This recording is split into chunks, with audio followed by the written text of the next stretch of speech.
Primero que nada le vamos a agradecer por su tiempo al Secretario de Salud de la Nación, señor Adolfo Rubinstein, que va a charlar con nosotros. ¿Cómo va, Adolfo? Gracias por venir. Bueno, en realidad es tu casa más que la nuestra. Gracias por recibirnos. No, por favor. No, yo atiendo en otro lugar, pero bueno.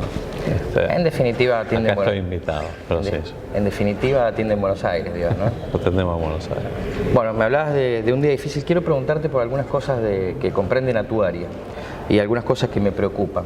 Por ejemplo, el crecimiento de la obesidad y el sedentarismo en la población. Hay nuevos estudios que marcan el 60% de la población argentina, un número altísimo. 66. 66, perdón. En adultos, 40% y subiendo en niños y adolescentes. Que era una de tus grandes preocupaciones, el tema de los niños y adolescentes. Sí, pero fue porque, digamos, es parte de la agenda futura de los argentinos que uno a veces relega en función de toda contingencia diaria que tenemos y que a veces nos hace desatender algunos aspectos que tienen que ver con el futuro. El problema de la obesidad infantil y de la obesidad en general, que viene aumentando. De hecho, hoy tenemos obesos, que es, no es exceso de peso, ya es la punta del iceberg, te diría, y que son aquellos que tienen un índice de masa corporal de 30 o más, que es alto. Es el 25% de nuestra población adulta, pero era 14% hace poco más de 10 años. O sea que hemos aumentado casi muchísimo. 75% en 12 años. En los chicos está pasando lo mismo. Entonces, cuando uno ve este panorama, y sobre todo en el caso de los niños, sí. Estos son chicos que hoy están sufriendo muchas veces trastornos en su escolaridad, estigmatización, bullying, problemas, sociales por la obesidad y el exceso de peso. Estos chicos van a tener no solamente enfermedades crónicas cuando sean adultos, diabetes, hipertensión, enfermedad cardíaca y cáncer, sino que probablemente comprometan el desarrollo económico y social del país. Bueno, ese es el otro tema, ¿no? Y me parece importante que lo destaques como médico. Por ahí poco se sabe en términos masivos, ¿no? de tu trayectoria, de tu currículum, que es bastante impresionante en cuanto a la formación. Inclusive hay magíster en prestigiosas universidades como Harvard. Pero quería decir, me parece que lo importante es despegar a la obesidad una cuestión estética o de moda, sino de los problemas de salud que acarrea. De nuevo. Y de lo caro que es para el sistema de salud. Además de los problemas de salud, que son, realmente muy importantes, y de los costos incrementales a los sistemas de salud, del tratamiento de las complicaciones de las enfermedades crónicas, porque te repito, estamos hablando de diabetes, hipertensión, enfermedad cardiovascular, cáncer, entre otras. Y el otro problema es que, así como existe una relación entre pobreza y enfermedad, porque de nuevo, y es importante decirte, la obesidad es un problema de los pobres y sí, cada vez se concentra más en un problema de los pobres. ¿Tiene que ver con la malnutrición? Tiene que ver con la malnutrición. Hoy, el problema en la Argentina, en el mundo en general, particularmente los países, de ingresos medios, no de los países de muy bajos ingresos, pero los países de ingresos medios o ingresos medios altos como es el nuestro, el problema de la malnutrición no es más la desnutrición clásica. No digo que no exista. Hablando mal y pronto, no es por falta de olla. No es por falta de olla, sino por mala calidad de la alimentación. Pero ojo, porque esto en realidad implica que, por ejemplo, de cada 5 chicos pobres con malnutrición, 5 chicos pobres con malnutrición, 4 tienen exceso de peso u obesidad. Y uno solo tiene bajo peso o baja talla, que es la desnutrición clásica que nosotros conocemos. De nuevo, no digo que no exista, existe en la Argentina todavía, lamentablemente, pero el problema es la malnutrición basada en la obesidad. ¿Y cómo podemos combatir o mejorar esos números? Que en definitiva son personas, ¿no? Son personas.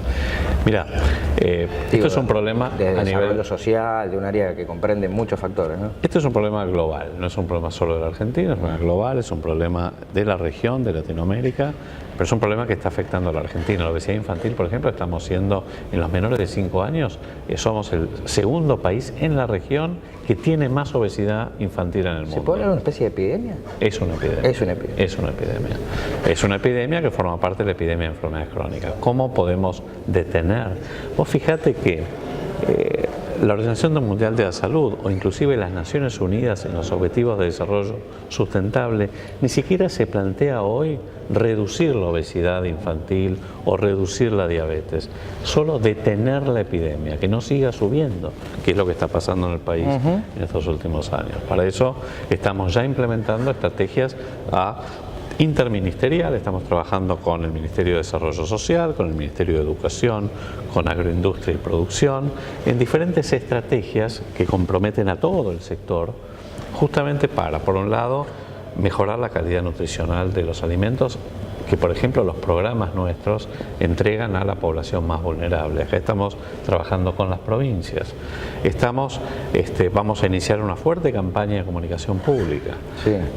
Vamos a trabajar en todo lo que tiene que ver con entornos escolares saludables. De hecho, ya lo estamos haciendo con educación. Acabamos de sacar una resolución conjunta donde fijamos las recomendaciones para transformar los entornos escolares que hoy son obesogénicos en entornos escolares saludables. Por ejemplo, a través de, sabiendo por ejemplo que 2/3 partes de las escuelas públicas en nuestro país entregan alimentos, sí, pero lo que entregan en general es pastelería o bebidas azucaradas. Entonces, bueno, agua segura, bebederos en las escuelas que hoy no hay.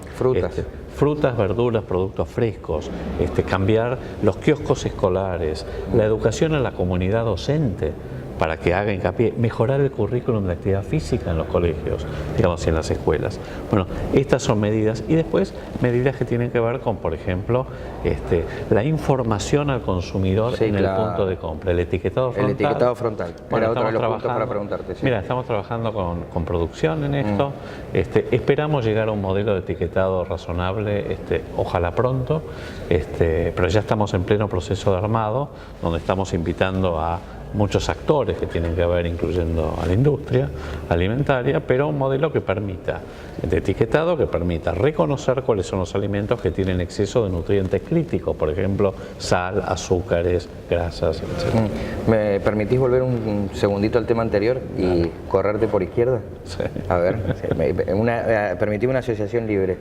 Estamos en Buenos Aires hace unos días. El otro día acá, en Plaza de Mayo, hubo una especie de protesta donde los productores de las economías regionales estaban regalando su fruta. Sí, una de las cosas que hablan los artículos en cuanto a la mala nutrición tiene que ver con que la mayoría de los argentinos no comemos frutas y verduras. Un buen plan de economías regionales ¿podría favorecer a esto? Definitivamente, incluso lo que nosotros llamamos circuitos cortos de la producción al consumo de productos frescos. Por ejemplo, esto ya se ha hecho en algunos países, como Brasil, por ejemplo, que está hace bastante tiempo trabajando con el sector fruti-horticultor para que la producción llegue a las escuelas, por ejemplo, justamente para estimular el consumo de productos frescos. También en las ferias barriales, el mercado en tu barrio, que está creciendo mucho acá en el país, y es un proyecto que estamos impulsando, que está impulsando nuestro gobierno y que está trabajando producción y desarrollo social. Bueno, estos circuitos cortos permiten acercar a lo que era el viejo mercado, donde están por un lado los productores y por el otro lado los consumidores, a precios obviamente mucho más accesibles. ¿Sí? Bien, te abro otro tema, vacunas. Sí. Esperá que traje el machete acá para acordarme bien. Que habla de que hubo una denuncia con un 30% de faltante de vacunas. ¿Fue esto desmentido por vos? Sí, es absolutamente desmentido, eso no es cierto. La verdad que no sé las razones por las cuales... Lo presentó la Sociedad Argentina de Vacunología y Epidemiología. Sí, no sé por qué presentó y con qué dato, porque no nos consultaron a nosotros. ¿Razones políticas? Mira, partidarias, no políticas. A ver, es un año complejo y donde, digamos, si pueden a veces pegarnos, nos pegan. ¿La realidad cuál es? La realidad es que hubo algunas demoras y atrasos, ningún faltante crítico, de ninguna manera, ningún faltante crítico, que ahora hemos entregado ya más del 90% del stock de vacunas a las provincias, incluyendo la campaña antigripal, que es la campaña estacional. El año pasado tuvimos problemas con una vacuna, que fue la antimeningocóxica, cosa que yo hablé con todos los ministros de salud de las provincias, anticipándoles esto, trabajando con ellos para ver la mejor estrategia, que fue la posposición de posponer la dosis de refuerzo en los chiquitos de 11 años, porque no son un grupo de riesgo, para priorizar la vacuna en los grupos de riesgo que eran los menores de 2 años, que son 3 dosis. La realidad también es que eso se dio en el medio de la fuerte inestabilidad cambiaria que vivimos en el segundo semestre del año pasado. Claro, porque expliquémoslo así bien raso para que quede claro. Salud tiene un presupuesto que se establece a fin de año y ese presupuesto se establece con una inflación que se prevé. En este caso, que son productos importados, nosotros lo fijamos a $1, el presupuesto de 18 pesos, que fue el dólar de 2017. Imagínate cuando eso de golpe es el doble. No, por supuesto que tuvimos fuertes apoyos, por supuesto con Hacienda, para que nos dieran las partidas extraordinarias para poder superar esto, porque esto, digamos, en ese momento el presupuesto no lo teníamos y lo conseguimos y aseguramos la provisión, pero en el momento que tuvimos que tomar la decisión, obviamente había un déficit de esa vacuna y decidimos, en lugar de decir, tratemos de privilegiar a los verdaderos grupos de riesgo, que en este caso eran los chiquitos de 2 años. Y bueno, en este momento te diría que no Ese fue el caso por lo cual se decidió suspender la vacuna de meningitis para los chicos mayores a 11. Eso es esto que te estoy diciendo, exactamente. Eran 4 dosis, decidimos posponer la dosis de refuerzo. No son chicos que vayan a tener meningitis, tienen portación. Digamos, está recomendada esa dosis, pero no es una dosis esencial. Entonces dijimos, bueno, ante el déficit que tenemos en este evento de stock, porque digamos todo el proceso de compra no es que se hace de un día para el otro.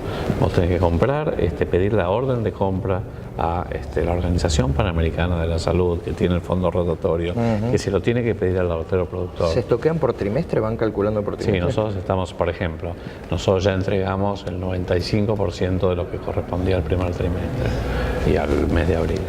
Y en realidad, excepto la vacuna antimeningocóxica, que sigue siendo un problema, en este caso, no por problemas nuestros, pero nosotros ya giramos el dinero, sino por déficit de entrega del laboratorio productor, en realidad está razonablemente cubierta ya toda la entrega de vacunas, incluyendo la campaña antigripal para el primer semestre. Bien, algunas fuentes me dijeron que, y esto te lo pregunto para que lo tires por tierra o lo aseveres, que en la provincia de Buenos Aires habría 1.400 casos de sarampión que no están epidemiológicamente comprobados.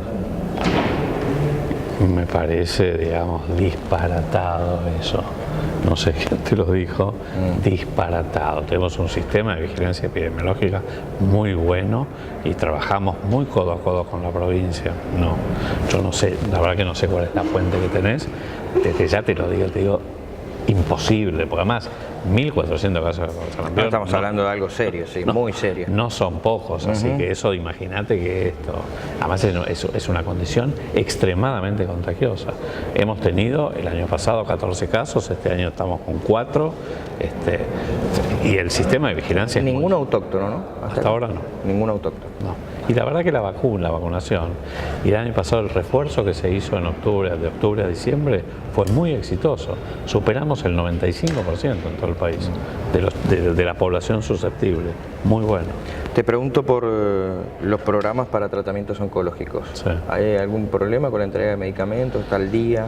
No, ¿Hay algún estamos bien. retraso? Te diría más, terminamos justamente hace 2 semanas un proceso licitatorio de compra conjunta de medicación oncológica que lo hicimos el Ministerio de Salud junto con PAMI, junto con otras obras sociales, con Incluir Salud, etcétera, donde digamos, compramos 25, o sea, hicimos una licitación de 25 drogas oncológicas, algunas de ellas que no estaban incluidas hasta ahora en el listado de medicamentos nuestros, con un ahorro de más de 1.000 millones de pesos, de 1.300 millones de pesos, y una fuerte expansión de la cobertura, o sea, con muchísimo mayor número de tratamientos. Así que te diría que hemos mejorado eso. Bien, o sea que hoy ningún paciente con tratamiento oncológico depende de un programa provincial. Bueno, nosotros somos una especie de recurso de última instancia. Cuando las provincias son quienes se encargan del tratamiento, porque, digamos, los hospitales o los centros centros de salud pertenecen a las provincias. Entonces nosotros lo que hacemos es cerrar las brechas. Si existen dificultades, ahí apoyamos nosotros. Para lo cual tenemos que tener un Banco Nacional de Drogas. Por supuesto te formaste también para la parte del manejo de lo público, de la salud. Pero ¿no extrañás el consultorio? ¿No te arrepentís un poco de haberte metido en este quilombo? Yo estuve mucho tiempo en el hospital italiano. Yo dejé la práctica hace, no te digo 10, pero no, hace 8 años dejé la práctica. Después ya me dediqué a la investigación en salud pública, pero sí, lo extraño, sí, es cierto que lo extraño. Igual es algo como ya muy ajeno, pero lo bueno de la práctica es la cercanía, el estar ahí, el estar frente a los pacientes, a las familias. Yo soy médico de familia, entonces obviamente... No, porque imagino, no es que te quiera salvar la ropa, ni mucho menos, pero toda esta inestabilidad comercial, después vos sos el que tiene que salir a poner la cara o a dar respuestas sobre el presupuesto que se arman sobre una base inflacionaria que después se triplica o bueno, más. Pero está bien, tengo fuertes argumentos y por suerte tengo el acompañamiento de todo el gobierno, porque todo el gobierno entiende que esta es una situación crítica y que bueno, tenemos que salir a remar y a pechugar, y claramente, digamos, hay una fuerte decisión de invertir en la protección de los sectores más rezagados, y en ese sentido tengo todo el apoyo que necesito. Adolfo, gracias por la conversación. No, gracias a vos. Adolfo Rubinstein charlando con nosotros en El Ciudadano.